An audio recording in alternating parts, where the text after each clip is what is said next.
So Cedric, I'm going to hand you the pen because obviously you're going to be writing on that side of things. Yeah. But we'll go back. Maybe let's start off with the Karula era. I think that's probably a good way to start. Yeah, definitely. When Cedric and I kind of first sort of came into the area, things were very, very different to what we see now, but they relate to what's happening because obviously we have related individuals. Yeah, definitely. But let's start in the north. So if I remember correctly, far north was that not Beacon female? Was up in the far north? Yeah, the Beacon. So I think the Beacon female was in around in Buffelshoek, Manileti area. Yeah, so she was right at the top. She was around about this side, eh? Yeah, you can do your little drawing there, and you can put a big B in the middle. Yeah. Beacon. So, Beacon female. There you go. Done, said. All You right. passed grade 1. Yeah, 100%. So we had Beacon Awesome. female in the top, who's the mother of Nkanyeni. Which Nkanyeni is about, Nkanyeni was Torchwood. I say Torchwood went in a bit. She had a big territory. Yeah. Don't you think so? Yeah, she was quite big, but remember Tundi was around in Koro at the time. Yeah, but she still came now and again. She came. Yeah, so you can put a big I there. Nkanyeni, female. All right. And then what we had was obviously this area to the left in Buffelshoek. Now, I don't know. I mean, obviously we didn't traverse that area much, so I can't remember. I don't know how far Beacon stretched to the west. Further west, that side. Because I can't remember actually we really had this Karula area. was obviously Djuma. Yes. Djuma was Karula. Well. And she went into Arethusa, and she went into Little Guys. So Lagari. let's just say like from the cut line. Okay. So there into Arethusa. She did go into Hofmans. Definitely Hofmans because I remember. Because. Okay, so All right, Karula. so that's Karula. What am I doing? You see. Karula female. All right. Okay. So Karula obviously had that whole section there, and then to her west was Shadow. So Shadow But actually overlapped her. yeah. See, so Shadow was a little bit, I think, like this down here. So we'll just say Shadow female. Okay. All right, and then underneath was Intima, Ostrich Koppies, and Tundi. That's right, Ostrich Koppies. I remember Ostrich Those were the Koppies, three yes. females underneath that went into Mala Mala. Yeah, so Intima came a little bit. So Intima was almost like Sibui's territory. So Very Sibui, similar to Sibui. yeah. So she used to come up into Djuma a little bit. A little bit this side. Lot on Chichitwa, but mostly Hofmans, Lagari, and Vessels. We'll just say we'll go further down there. that's So fine. that's Intima. So we're just going to say Intima female. Yeah, and then Ostrich Koppies. Ostrich next to Koppies, her. yeah. So Ostrich went into Vessels, Mala and Mala, nets, all that. nets, Yeah, just let's put it there. Okay, Ostrich Koppies female. And then we had Tundi. Tundi, yeah. So who Tundi overlapped. was- She used to go into Torchwood quite a bit as well, and then she had around in Koro. Remember, she had her first cubs in the Rapati. That's correct. I wonder if she actually went into Chitwa New Driveway as well. Yeah, she used to I think come she got across to to Chitwa. Chitwa, so- Because remember, you were at Chitwa at that time when she took down that female kudu. Yeah, on the driveway. Yeah, on the driveway. She used to see her at the camp quite a lot, and obviously Yeah. when she had her first cub, Wawayiza, Yeah. she did come with the cub that side. That's so she correct. was like down in Koro, Cheetah Plains, That's right. and a little bit into Torchwood. So Yeah, that's Tundi female. So that was the rough, like I said, this northwestern corner, I'm not 100% sure who can't was think there, who but I don't was think of there. anybody. So that was the kind of split. You can see there was quite a lot of overlap in certain sections, and a lot of that is based off the fact that there's prominent water in those areas. So you would have found like Shadow used to come past Treehouse Dam a little bit, as well as Karula. That's correct. And then when you had Intima there. Intima, Ostrich Koppies, they used to use an area in Vessels and Hofmans, Hofmans, Lugari. Lugari, and there's a strip of kind of water holes that goes down Ingwemati, That's right. Misi, and then Treehouse, and then obviously the Mulawati itself. So if you actually have a look, there's a lot of overlap that takes place down the Mulawati. So that was the kind of, that was what, 2012 that we had this situation, and it was quite stable for quite a long time. It We was didn't have definitely much of a change. And in what's this. at the bottom was Kwatile then. Yeah, No, and Kwatile was south of Intima. Intima's daughter, and she used to be kind of south and west. West, yeah. And then when Intima died, she took over, and so that territory then became Kwatile, and then Ostrich Koppies disappeared, and then things started to change. So, Iris, interesting question. Yeah. Territories and how they are established is typically based off, you must remember when a leopard establishes territory, they're young individuals, right? So they're That's coming right. into an area, normally with females, the territory is established actually by mom, Yeah, and just they push just to the take a side, yeah. section off of mom's territory, or mom moves slightly and makes that space for her. But you do sometimes find traveling females, and it's interesting because we're talking about Kwatile, Yes. and remember her daughter Sakani. Sakani, that's right. So Sakani went all the way down to south of Kruger Gate. She went onto the S65. Yeah, so she went quite far, yeah. And then from there even further. So sometimes females will distribute, but how it works then is that it's all based off competition and the ability to overthrow that competition, right? So a leopard will move until it finds a place, and this applies for males too, is that they go to a place where they feel like there's not a lot of competition, they're not finding a lot of scent marking. Like a little void there. Exactly, a void. So no scent marking, no audio, and they then try and fill that void. And what initially that void is often very small, and then the leopard starts to grow it out as it gets stronger and bigger, which is what happens many times. I mean, like I looked at even leopards back in the day. Remember in Bilu? Yeah. In Bilu as well. It's like she started off very small with their round big dams, Shirley's Arethusa, and it just started, but unfortunately she was killed by the Chalala pride. But which is a theme that you'll see with quite a few of our leopards, unfortunately, young males and things like that that have been killed over the years by lions. But yeah, essentially into an area that hopefully has a void, they then start to chemically mark that territory by spraying. And what will happen then is that when they chemically mark, they don't find any other scent marking happening on the edges, and then they start to vocalize when they get a bit more confidence, and then slowly it starts to expand out. Now, normally those territories will have to have some semblance of water in it. So leopard very seldom is going to establish a territory if it can't access water, because obviously it needs it to survive. And there needs to be some semblance of food availability as well. Of course, it's always important for those things. And so they're like the habitat as well. I think like a lot of drainages. I think the drainage lines, I don't know, maybe you've find it the same thing. Sometimes like at the Sand River, the Sabi River, sometimes you'll actually find that the territories are a little bit smaller because there's more competition around those drainage lines, because it's a typical, the ideal habitat for leopards and all that. So the territories tend to become more pressurized, and it's like for expanding, it takes a way lot more to kind of really kind of expand those territories around those drainage lines. Well, exactly. And so if you look at actually Panthera's studies, which I know a lot of you often ask where you can get them, I honestly don't know if they're published, but we get to see them every now and then. But Panthera's studies worked out that the territory sizes within the Sabi Sands is actually not the same throughout the Sabi Sands. So females and males don't hold the same size territories all across the Sabi Sands. No, of course. There's actually changes within the territories according to the terrain that they're in. So some areas there'll be smaller female territories than others.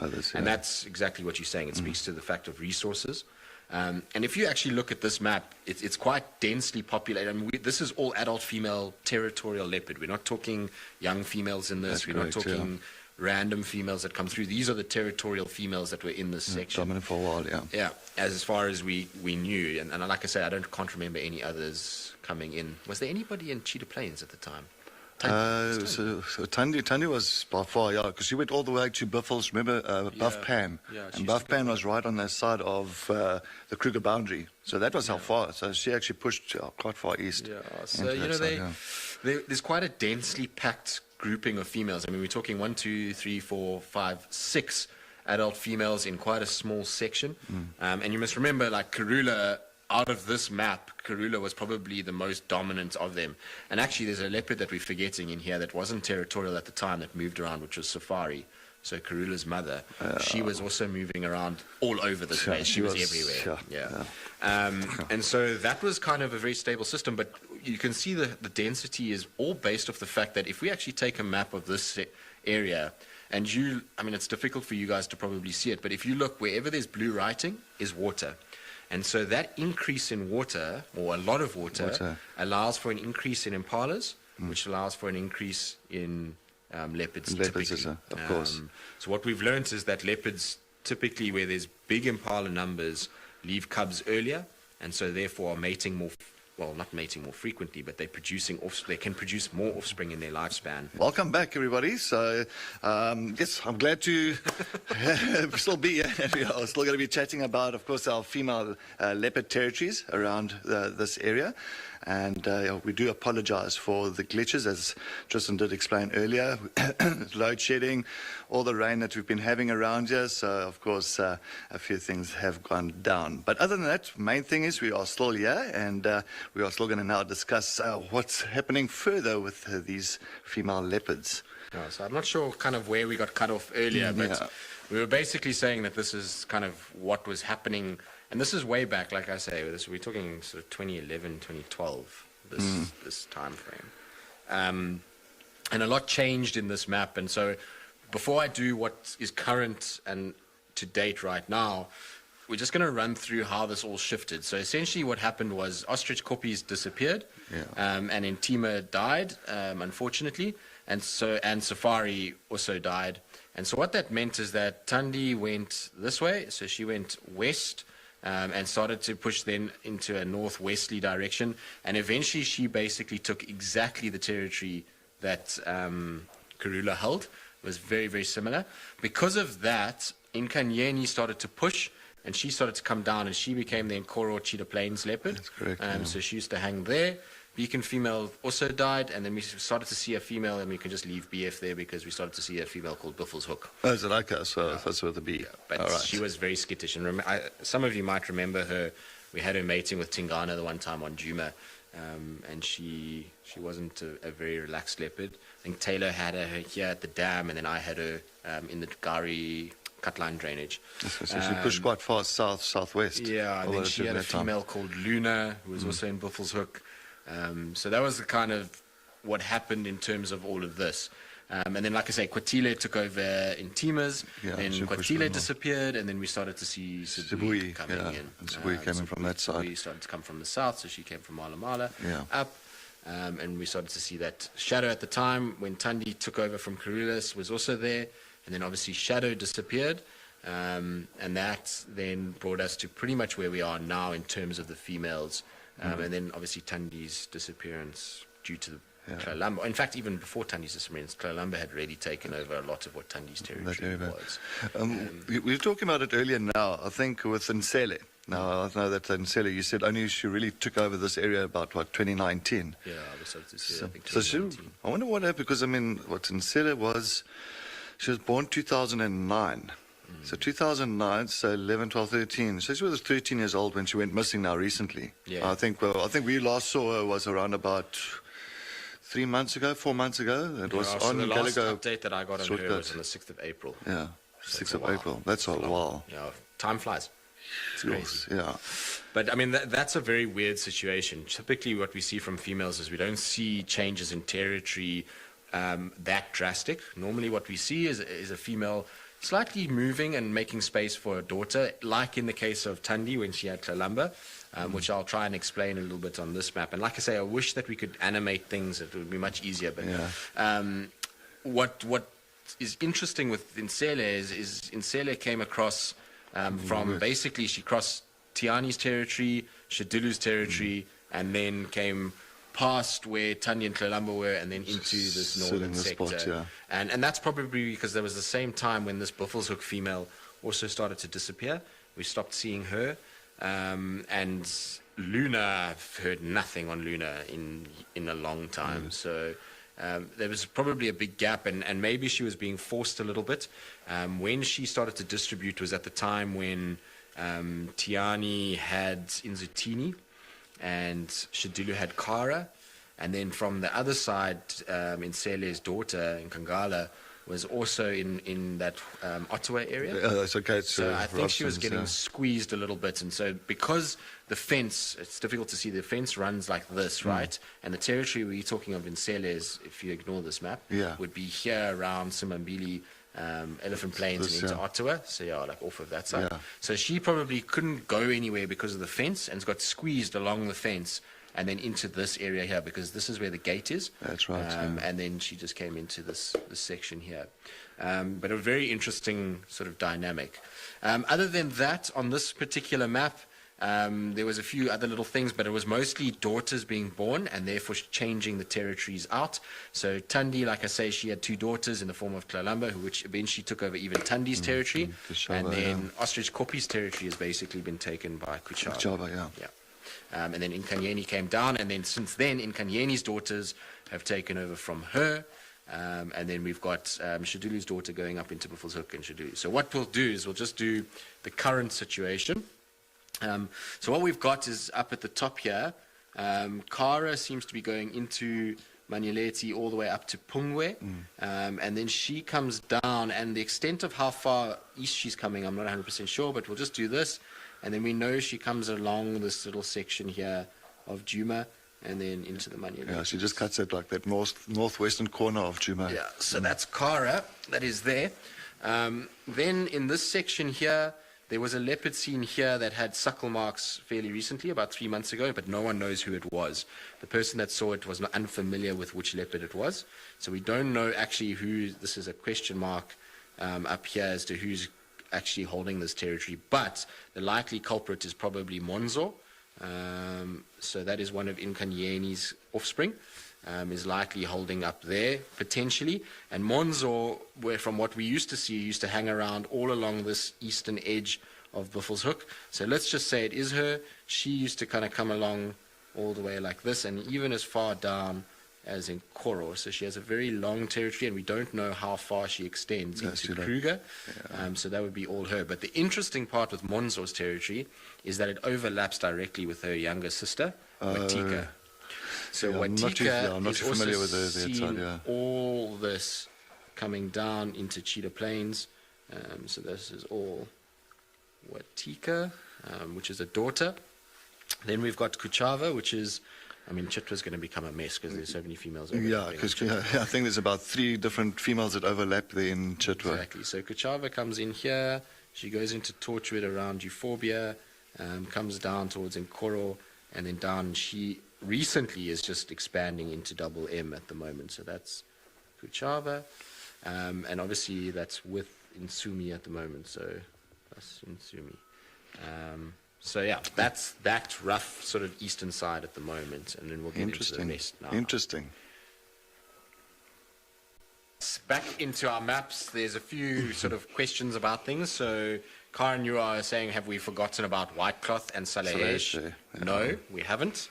Unfortunately, we don't have space on these maps to do the western females, which would be Salahesh, Moya, Nsele, Makamsava. There was also at that time was Inyaleti. Oh, Nyaleti, yeah. So there's a lot. That's a lot that side, yeah. So no, we haven't forgotten about them. It's just this is what we could fit on this particular section. And yes, White Cloth used to come onto Chitwa, but also when we're talking these dates, this is like 2011. White Cloth was already dead in 2010. Yeah. Right, so that was that. And then James Richard, you rightly pointed out, thank you very much, because our brains, Cedric and I, are old, so we don't think very well. This gap here that both of us were like, can't remember, is quite rightly Shaluva's territory. So I don't know if you want to put Clean forgot that one, eh? Shaluva. Okay, so Shaluva was around about the whole circle, just go crazy. Just go crazy, buddy. Don't hold back. Okay, Shaluva, female. That looks like an E. Even worse. See, I even have to do writing lessons There you go. now. We're not even just doing map updates, we're doing writing lessons to teach certain kind of... How old are you now, Sid? 20, huh? You were 20 years ago. Yeah, 20 years ago. Don't talk about age, I think. Moving on very swiftly. Yeah. All right, so basically what we were saying is kind of Kara up here, Monzo, Watika, Kuchava, and Insumi. And what that then means is we can start to push this way. So what we would have had here, which is now quite interesting, is we've got this slight overlap on Chitwa that comes up like this. And she used to come kind of around here, but she was seen recently in Hofmans and into Arathusa Private, and that is Subui. Subui, yeah. That was there. She has some weird random movements of late that we don't really kind of understand fully. She was in Mala Mala, then she's up and she's down, and she's chasing Langa, her daughter, which Langa is also kind of overlapping on Chitwa here. There's a lot of pressure on that area for females. Into this, Treehouse Dam, Twin Dams, Chitwa. That's Langa, and you can see the size difference of territories for these younger females. Like, this is a small little female. Obviously, Sibui's territory goes a lot further down. This is not to scale. So Sibui's is bigger, Kuchava's bigger, and Langa's got quite a little area. Then on this western side, the exact replica of Shadow's territory is Shadulu, and she comes down. Oh, I've missed quarantine. Sorry, guys. She comes down past quarantine, Trias Dam, and down and that way, and that's. And I think she goes all the way into, I think, close to Elephant Plains. Yeah. Arethusa, Elephant Plains. So this last litter she actually had in the Maraken, which is, I mean, you know, that's far west. That's far west. Yeah. And then all of this in the middle here, but with an overlap at Chitwa Dam, Little Gowrie. So you can see we've got 3 female overlap there. Is coming here. This is all the way up to Hardequil, Singa, North Rock Road, all the way down. That is all Kalamba, right? This area here, for some weird reason, has always been quite devoid of leopard. But don't you think Nkanyeni is still hanging? Because the last time I saw Nkanyeni, I saw exactly Cheetah Cut Line with Buffelshoek boundary. So I saw her there about, I think it was around about maybe 4 months ago. And I was quite surprised seeing her because I haven't seen Nkanyeni for such a long time. And one of the beautiful females around as well. Shame she's getting old now. She's getting old. 16 and a half. It's an yes. old lady. But the last sighting of her was here. So she's kind of, I think she's at that point now, like Tandi was, where she's just moving around. And like safari and all that. She holds a proper territory. But what's weird about this has typically never been a great territory. So Tandi used to come here a little bit, Kalamba a little bit. I've seen Watika here, but they don't really spend a lot of time.